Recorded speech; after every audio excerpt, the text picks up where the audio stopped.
Civil lines के एक उजाड़ हिस्से में एक पुराने से बंगले के सामने आकर मोटर रुकी। बंगले का नाम था रोज लॉन, लेकिन सामने के कंपाउंड में जंगली घास उग रही थी और गुलाब के फूलों के बजाय अहाते में मुर्गी के पंख बिखरे पड़े थे। रास्ते पर भी घास उगाई थी और फाटक पर जिसके एक खंभे की कॉर्निस टूट गई थी, बजाय लोहे के दरवाजे के दो आड़े बांस लगे हुए थे। फाटक के एक ओर एक छोटा सा लकड़ी का नाम पटल लगा था, जो कभी काला रहा होगा, लेकिन जिसे धूल, बरसात और हवा ने चितकबरा बना दिया था। चंदर मोटर से उतरकर उस बोर्ड पर लिखे हुए अधमिटे सफ़ेद अक्षरों को पढ़ने की कोशिश करने लगा, और जाने किसका मुंह देखकर सुबह उठा था कि उसे सफलता भी मिल गई। उस पर लिखा था A.F. डिक्रूज। उसने जेब से लिफाफा निकाला और पता मिलाया। लिफाफे पर लिखा था मिस पी डिक्रूज। यही बंगला है, उसे संतोष हुआ। हॉर्न दो, उसने ड्राइवर से कहा।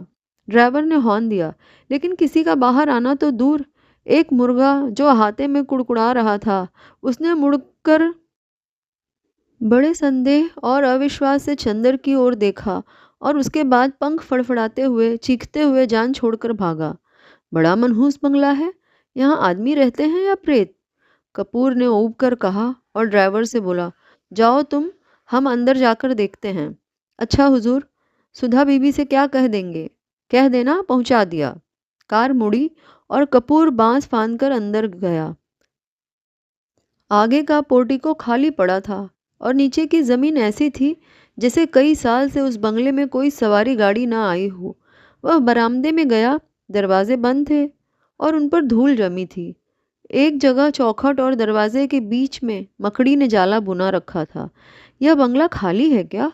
कपूर ने सोचा। सुबह 8:30 बजे ही वहां ऐसा सन्नाटा छाया था कि दिल घबरा जाए। आसपास चारों ओर आधी फलांग तक कोई बंगला नहीं था। उसने सोचा बंगले के पीछे की ओर शायद नौकरों की झोपड़ियां हों। वह दाएं बाजू से मुड़ा और खुशबू का एक तेज झोंका उससे चूमता हुआ निकल गया। ताज्जुब है, यह सन्नाटा, यह मनहूसी और इतनी खुशबू। कपूर ने कहा और आगे बढ़ा तो देखा कि बंगले के पिछवाड़े गुलाब का एक बहुत खूबसूरत बाग है। कच्ची रविशों और बड़े बड़े गुलाब हर रंग के। वह सचमुच रोज लॉन था। वह बाग में पहुंचा। उधर से भी बंगले के दरवाजे बंद थे। उसने खटखटाया, लेकिन कोई जवाब नहीं मिला। वह बाग में घुसा कि शायद कोई माली काम कर रहा हो। बीच बीच में ऊंचे ऊंचे जंगली चमेली के झाड़ थे और कहीं कहीं लोहे की छड़ों के कटघरे। बेगम बेलिया भी फूल रही थी, लेकिन चारों ओर एक अजब सा सन्नाटा था और हर फूल पर किसी खामोशी के फरिश्ते की छां थी। फूलों में रंग था, हवा में ताजगी थी, पेड़ों पर हरियाली थी, झोंकों में खुशबू थी, लेकिन फिर भी सारा बाग एक ऐसे सितारों का गुलदस्ता लग रहा था जिनकी चमक, जिनकी रोशनी और जिनकी ऊंचाई लुट चुकी हो। लगता था जैसे बाग का मालिक मौसमी रंगीनी भूल चुका हो, क्योंकि नेस्टर्शियम या स्वीटोपी या फलाक्स कोई भी मौसमी फूल ना था। सिर्फ गुलाब थे और जंगली चमेली थी और बेगम बेलिया थी जो सालों पहले बोए गए थे। उसके बाद उन्हीं की कांट छांट पर बाग चल रहा था। बागवानी में कोई नवीनता और मौसम का उल्लास न था। चंदर फूलों का बेहद शौकीन था। सुबह घूमने के लिए उसने दरिया किनारे के बजाय अल्फ्रेड पार्क चुना था, क्योंकि पानी की लहरों के बजाय उसे फूलों के बाग के रंग और सौरभ की लहरों से बेहद प्यार था। और उसे दूसरा शौक था कि फूलों के पौधे के पास से गुजरते हुए हर फूल को समझने की कोशिश करना। अपनी नाजुक टहनियों पर हंसते मुस्कुराते हुए ये फूल जैसे अपने रंगों की बोली में आदमी से जिंदगी का जाने कौन सा राज कहना चाहते हैं। और ऐसा लगता है जैसे हर फूल के पास अपना व्यक्तिगत संदेश है, जिसे वह अपने दिल की पंखुड़ियों में आहिस्ते से सहेज कर रखे हुए हैं कि कोई सुनने वाला मिले और वह अपनी दास्तां कह जाए। पौधों की ऊपरी फुनगी पर मुस्कुराता हुआ आसमान की तरफ मुंह किए हुए यह गुलाब, जो रात भर सितारों की मुस्कुराहट चुपचाप पीता रहा है, यह अपने मोतियों पंखुड़ियों के होठों से जाने क्यों खिलखिलाता ही जा रहा है। जाने इसे कौन सा रहस्य मिल गया है। और वह एक नीचे वाली टहनी में आधा झुका हुआ गुलाब, झुकी हुई पलकों सी पंखुड़ियाँ और दोहरे मखमली तार सी उसकी डंडी। यह गुलाब जाने क्यों उदास है। और यह दुबली पतली लंबी सी नाजुक कली जो बहुत सावधानी से हरा आंचल लपेटे है और प्रथम ज्ञात यौवना की तरह लाज में जो सिमटी तो सिमटी ही चली जा रही है, लेकिन जिसके यौवन की गुलाबी लपटें सात हरे पर्दों में से झलक ही पड़ती हैं, झलक ही पड़ती हैं।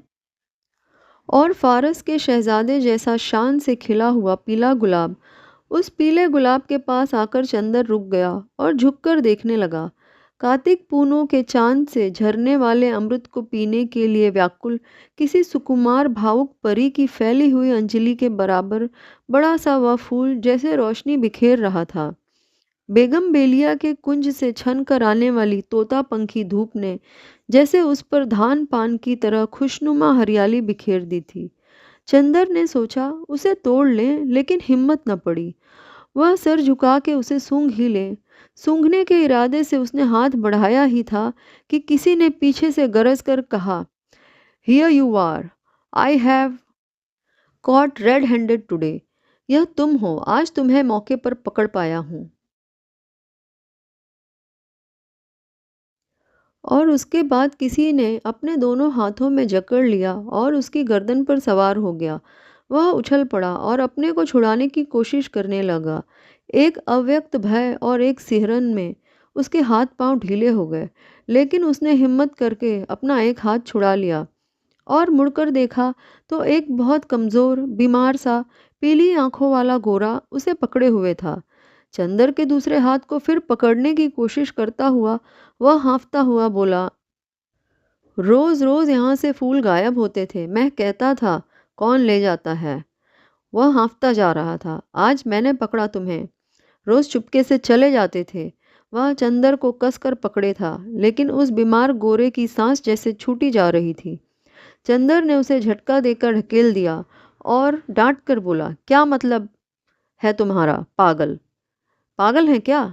क्या खबरदार जो हाथ बढ़ाया, अभी ढेर कर दूंगा तुझे, गोरा सुअर। और उसने अपनी आस्तीनें चढ़ाई। वह धक्के से गिर गया था। धूल झाड़ते उठ बैठा और बड़ी ही रोनी आवाज में बोला, कितना जुल्म है, कितना जुल्म है। मेरे फूल भी तुम चुरा ले गए और मुझे इतना हक भी नहीं कि मैं तुम्हें धमकाऊं। अब तुम मुझसे लड़ोगे? तुम जवान हो, मैं बूढ़ा हूँ। हाय रे मैं। और सचमुच वह जैसे रोने लगा हो। चंदर ने उसका रोना देखा और उसका सारा गुस्सा हवा हो गया और हंसी रोककर बोला, गलतफहमी है जनाब, मैं बहुत दूर रहता हूँ। मैं चिट्ठी लेकर मिस डिक्रूज से मिलने आया था। उसका रोना नहीं रुका। तुम बहाना बनाते हो, बहाना बनाते हो, और अगर मैं विश्वास नहीं करता तो तुम मारने की धमकी देते हो। अगर मैं कमज़ोर न होता तो तुम्हें पीसकर खा जाता और तुम्हारी खोपड़ी कुचलकर फेंक देता, जैसे तुमने मेरे फूल फेंके होंगे। फिर तुमने गाली दी, मैं उठाकर तुम्हें अभी नाले में फेंक दूंगा। अरे बाप रे, दौड़ो दौड़ो, मुझे मार डाला। पॉपी, टॉमी, अरे दोनों कुत्ते मर गए। उसने डर के मारे चीखना शुरू किया। क्या है बंटी, क्यों चिल्ला रहे हो? बाथरूम के अंदर से किसी ने चिल्लाकर कहा। अरे मार डाला इसने, दौड़ो दौड़ो। झटके से बाथरूम का दरवाज़ा खुला। गाउन पहने हुए एक लड़की दौड़ती हुई आई और चंदर को देखकर रुक गई। क्या है? उसने डांट कर पूछा। कुछ नहीं, शायद पागल मालूम देता है। जबान संभाल कर बोलो, वह मेरा भाई है। ओह, कोई भी हो, मैं मिस डिक्रूज से मिलने आया था। मैंने आवाज़ दी तो कोई नहीं बोला। मैं बाग में घूमने लगा, इतने में इसने मेरी गर्दन पकड़ ली। यह बीमार और कमज़ोर है, वरना अभी गर्दन दबा देता। गोरा उस लड़की के आते ही फिर तनकर खड़ा हो गया और दांत पीस कर बोला, अरे मैं तुम्हारे दांत तोड़ दूंगा, बदमाश कहीं का। चुपके चुपके आया और गुलाब तोड़ने लगा। मैं चमेली के झाड़ के पीछे छिपा देख रहा था। अभी मैं पुलिस बुलाती हूँ, तुम देखते रहो बर्टी से। मैं फ़ोन करती हूँ, लड़की ने डांटते हुए कहा। अरे भाई, मैं मिस डिक्रूज से मिलने आया हूँ। मैं तुम्हें नहीं जानती, झूठा कहीं का। मैं मिस डिक्रूज हूँ। देखिए तो यह खत। लड़की ने खत खोला और पढ़ा और एकदम उसने आवाज़ बदल दी। छी बर्टी, तुम किसी दिन पागल खाने जाओगे। आपको डॉक्टर शुक्ला ने भेजा है। तुम तो मुझे बदनाम करा डालोगे। उसकी शक्ल और भी रोनी हो गई। मैं नहीं जानता था, मैं नहीं जानता था, उसने और भी घबरा कर कहा। माफ़ कीजिएगा, लड़की ने बड़े मीठे स्वर में साफ हिंदुस्तानी में कहा। मेरे भाई का दिमाग ज़रा ठीक नहीं रहता, जब से इनकी पत्नी की मौत हो गई। इसका मतलब ये नहीं कि ये किसी भी भले आदमी की इज्जत उतार ले, चंदर ने बिगड़कर कहा। देखिए, बुरा मत मानिए, मैं इनकी ओर से माफ़ी मांगती हूँ। आइए, अंदर चलिए। उसने चंदर का हाथ पकड़ लिया। उसका हाथ बेहद ठंडा था, वह नहा कर आ रही थी। उसके हाथ के उस तुषार स्पर्श से चंदर सिहर उठा और उसने हाथ झटक कर कहा, अफ़सोस, आपका हाथ तो बर्फ़ है। लड़की चौंक गई। वह सहसा सचेत हो गई और बोली, अरे शैतान तुम्हें ले जाए। बर्टी, तुम्हारे पीछे मैं गाउन में भाग आई। और गाउन के दोनों कॉलर पकड़कर उसने अपनी खुली गर्दन ढकने का प्रयास किया और फिर अपनी पोशाक पर लज्जित होकर भागी। अभी तक गुस्से के मारे चंदर ने उस पर ध्यान ही नहीं दिया था, लेकिन उसने देखा कि वह 23 बरस की दुबली पतली तरुणी है। लहराता हुआ बदन, गले तक कटे हुए बाल, एंग्लो इंडियन होने के बावजूद गोरी नहीं है। चाय की तरह वह हल्की पतली भूरी और तुर्श थी। भागते वक्त ऐसी लग रही थी जैसे छलकती हुई चाय। इतने में वह गोरा उठा और चंदर का कंधा छूकर बोला, माफ़ करना भाई, उससे मेरी शिकायत मत करना। असल में यह गुलाब मेरी मृत पत्नी की यादगार है। जब इनका पहला पेड़ आया था तब मैं इतना ही जवान था जितने तुम, और मेरी पत्नी उतनी ही अच्छी थी जितनी पम्मी। कौन पम्मी? यह मेरी बहन प्रमिला डिक्रूज़। ओह! कब मरी आपकी पत्नी? माफ़ कीजिएगा, मुझे भी मालूम नहीं था। हाँ, मैं बड़ा अभागा हूँ। मेरा दिमाग कुछ खराब है देखिए, कहकर उसने झुककर अपनी खोपड़ी चंदर के सामने कर दी और बहुत गिड़गिड़ा कर बोला, पता नहीं कौन मेरे फूल चुरा ले जाता है। अपनी पत्नी की मृत्यु के बाद 5 साल से मैं इन फूलों को संभाल रहा हूँ। हाय रे मैं! जाइए, पम्मी बुला रही है। पिछवाड़े के सहन का बीच का दरवाज़ा खुल गया था और पम्मी कपड़े पहनकर बाहर झांक रही थी। चंदर आगे बढ़ा और गोरा मुड़कर अपने गुलाब और चमेली की झाड़ी में खो गया। चंदर गया और कमरे में पड़े हुए एक सोफा पर बैठ गया। पम्मी टॉयलेट कर चुकी थी और एक हल्की फ्रांसीसी खुशबू से महक रही थी। शैम्पू से धुले हुए खुले बाल जो मचल रहे थे, खुशनुमा आसमानी रंग का एक पतला चिपका हुआ झीना ब्लाउज और ब्लाउज पर एक फ्लैनेल का फुल पैंट जिसके 2 गेलीस कमर, छाती और कंधे पर चिपके हुए थे। होठों पर एक हल्की लिपस्टिक की झलक मात्र थी और गले तक बहुत हल्का पाउडर जो बहुत नज़दीक से ही मालूम होता था। लंबे नाखूनों पर हल्की गुलाबी पेंट। वह आई निसंकोच भाव से उसी सोफे पर कपूर के बगल में बैठ गई और बड़ी मुलायम आवाज़ में बोली, मुझे बड़ा दुख है मिस्टर कपूर, आपको बहुत तवालत उठानी पड़ी। चोट तो नहीं आई? नहीं नहीं, कोई बात नहीं। कपूर का सारा गुस्सा हवा हो गया। कोई भी लड़की निसंकोच भाव से इतनी अपनायत से सहानुभूति दिखाए और माफ़ी मांगे तो उसके सामने कौन पानी पानी नहीं हो जाएगा। और फिर वह भी तब जबकि उसके ओंठों पर न केवल बोली अच्छी लगती हो, वरन लिपस्टिक भी इतनी प्यारी हो। लेकिन चंदर की एक आदत थी, और चाहे कुछ न हो, कम से कम वह यह अच्छी तरह जानता था कि नारी जाति से व्यवहार करते समय कहाँ पर कितनी ढील देनी चाहिए, कितना कसना चाहिए, कब सहानुभूति से उन्हें झुकाया जा सकता है, कब अकड़कर। इस वक्त जानता था कि इस लड़की से वह जितनी सहानुभूति चाहे ले सकता है, अपने अपमान के हर्जाने के तौर पर। इसलिए कपूर साहब बोले, लेकिन मिस डिक्रूज़, आपके भाई बीमार होने के बावजूद बहुत मजबूत हैं।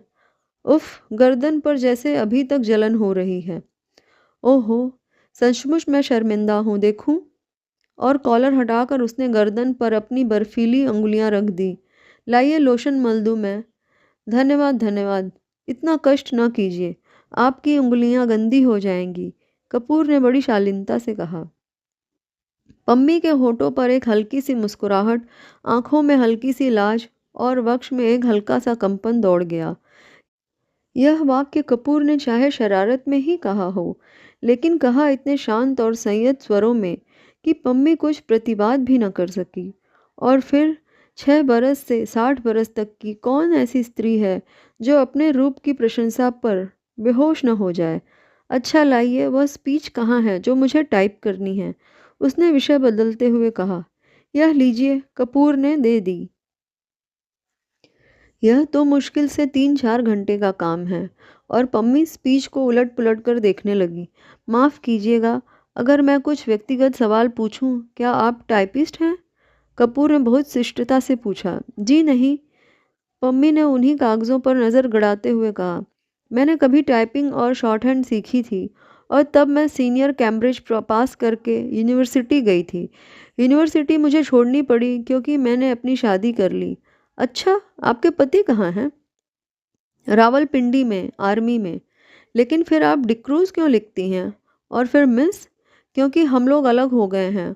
और स्पीच के कागज़ को फिर तह करती हुई बोली, मिस्टर कपूर, आप अविवाहित हैं? जी हाँ।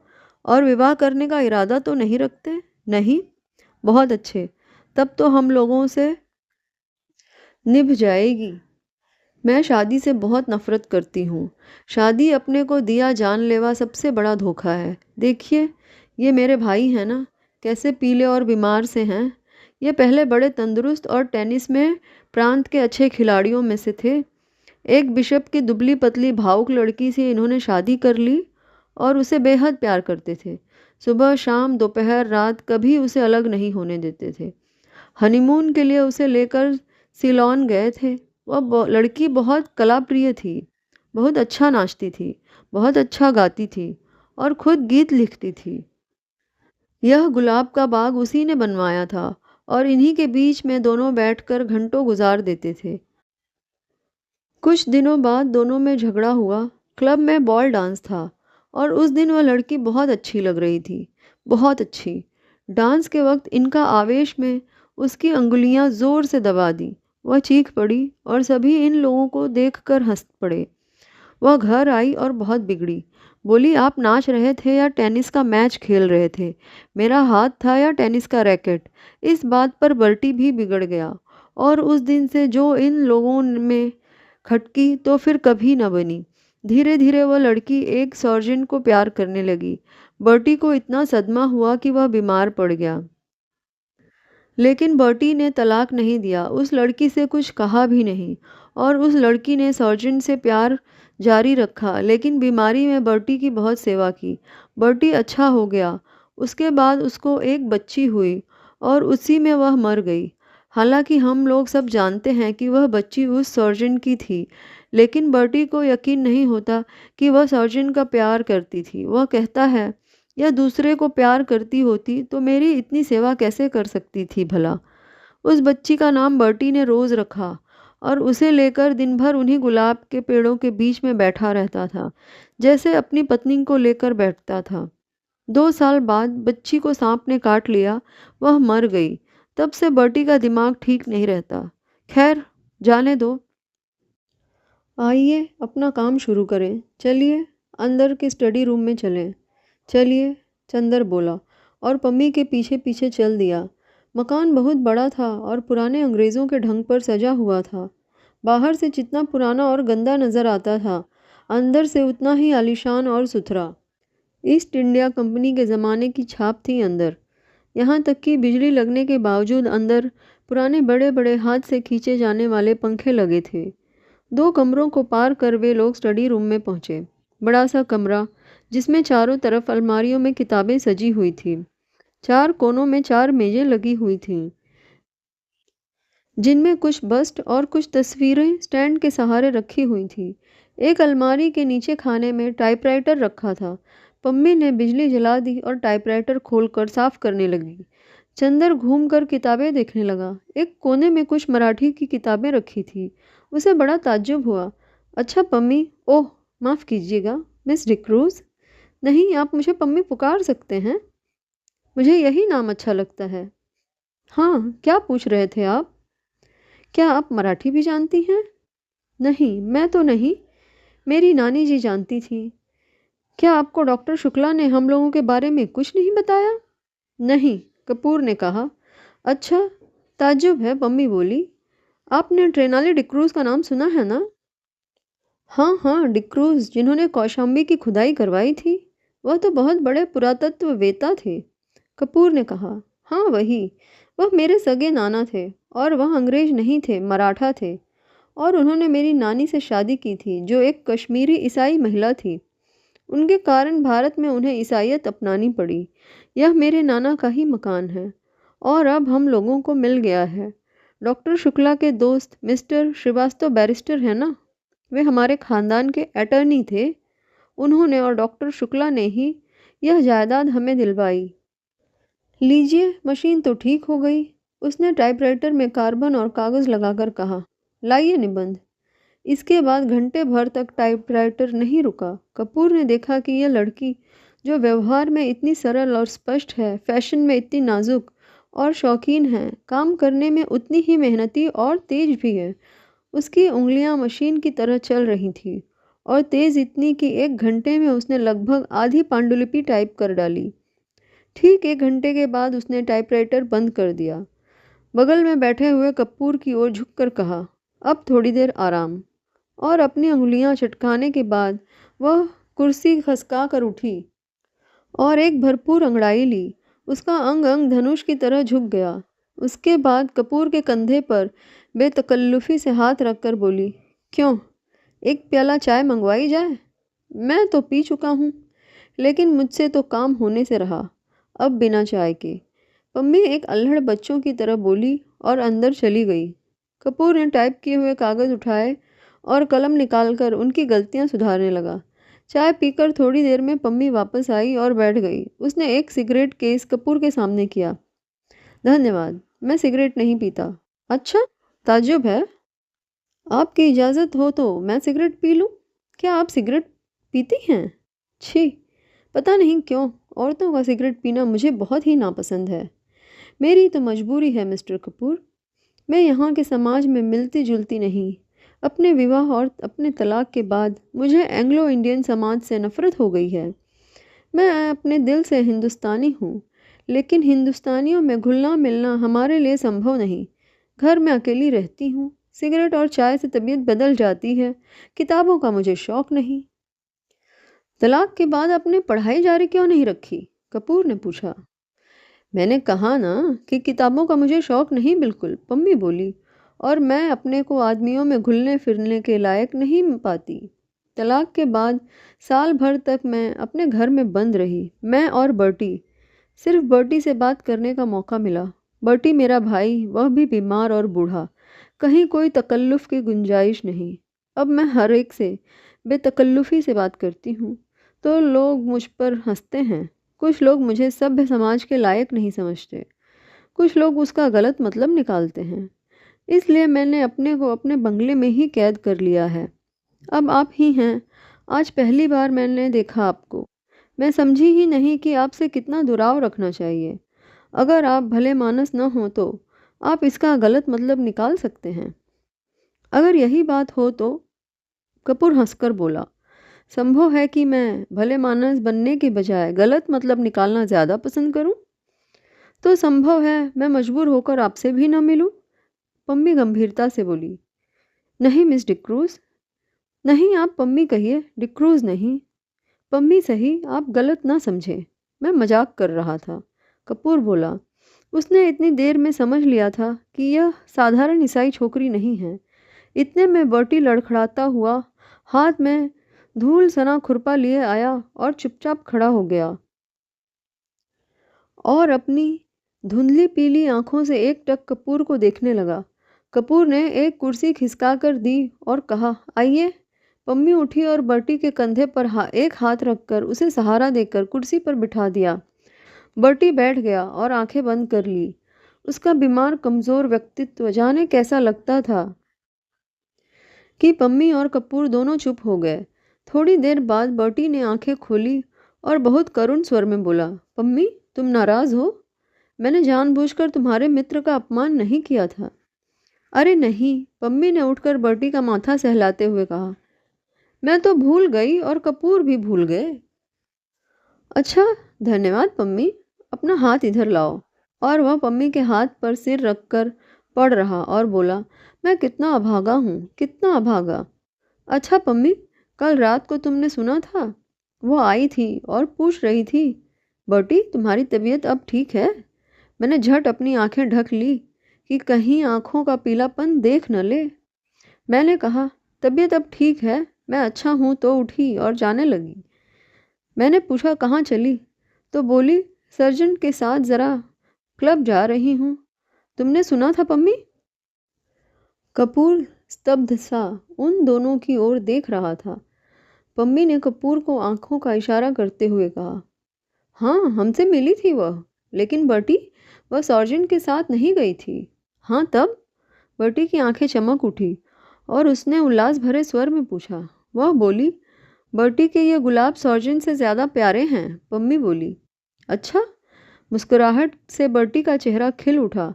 उसकी पीली पीली आंखें और धंस गई और दांत बाहर झलकने लगे।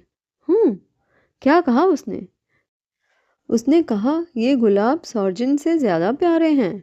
फिर इन्हीं गुलाबों पर नाचती रही और सुबह होते ही इन्हीं फूलों में छिप गई। तुम्हें सुबह किसी फूलों में तो नहीं मिली? तुम्हें तो किसी फूल में नहीं मिली। बर्टी ने बच्चों के से भोले विश्वास के स्वरों में कपूर से पूछा। चंदर चौंक उठा। पम्मी और बर्टी की इन बातों पर उसका मन बेहद भर आया था। बर्टी की मुस्कुराहट पर उसकी नसें थरथरा उठी थी। नहीं, मैंने तो नहीं देखा था, चंदर ने कहा। बर्टी ने फिर मायूसी से सिर झुका लिया और आंखें बंद कर ली और कराहती हुई आवाज में बोला, जिस फूल में वह छिप गई थी उसी को किसी ने चुरा लिया होगा। फिर सहसा वह तनकर खड़ा हो गया और पुचकारते हुए बोला, जाने कौन ये फूल चुराता है। अगर मुझे एक बार मिल जाए तो मैं उसका खून ऐसे पी लूं। उसने हाथ की उंगली चाटते हुए कहा और उठकर लड़खड़ाता हुआ चला गया। वातावरण इतना भारी हो गया था कि फिर पम्मी और कपूर ने कोई बातें नहीं की। पम्मी ने चुपचाप टाइप करना शुरू किया और कपूर चुपचाप बर्टी की बातें सोचता रहा। घंटा भर बाद टाइपराइटर खामोश हुआ तो कपूर ने कहा, पम्मी, मैंने जितने लोग देखे हैं उनमें शायद बर्टी सबसे विचित्र है और शायद सबसे दयनीय। पम्मी खामोश रही। फिर उसी लापरवाही से अंगड़ाई लेते हुए बोली, मुझे बर्टी की बातों पर ज़रा भी दया नहीं आती। मैं उसको दिलासा देती हूँ क्योंकि वह मेरा भाई है और बच्चों की तरह नासमझ और लाचार है। कपूर चौंक गया। वह पम्मी की ओर आश्चर्य से चुपचाप देखता रहा, कुछ बोला नहीं। क्यों, तुम्हें ताज्जुब क्यों होता है? पम्मी ने कुछ मुस्कुराकर कहा। लेकिन मैं सच कहती हूँ। वह बहुत गंभीर हो गई। मुझे ज़रा तरस नहीं आता इस पागलपन पर। क्षण भर चुप रही, फिर जैसे बहुत तेजी से बोली, तुम जानते हो उसके फूल कौन चुराता है? मैं उसके फूल तोड़कर फेंक देती हूँ। मुझे शादी से नफरत है। शादी के बाद होने वाली आपसी धोखेबाजी से नफरत है और उस धोखेबाजी के बाद इस झूठ मूठ की यादगार और बेईमानी के पागलपन से नफरत है। और ये गुलाब के फूल यो क्यों मूल्यवान हैं? इसलिए ना कि इसके साथ बर्टी की ज़िंदगी की इतनी बड़ी ट्रेजेडी गुथी हुई है।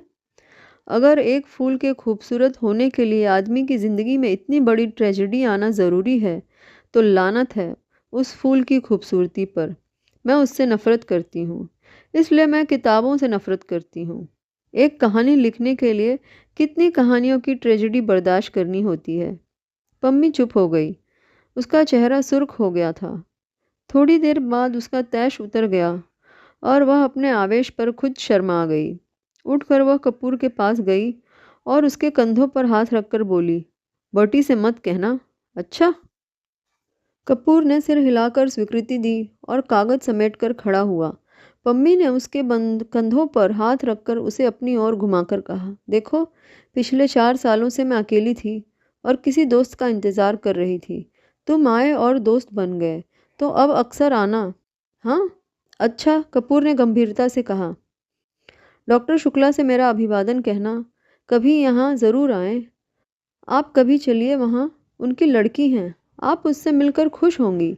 पम्मी उसके साथ फाटक तक पहुँचाने चली तो देखा बर्टी एक चमेली के झाड़ में टहनियाँ हटा हटा कर कुछ ढूंढ रहा था।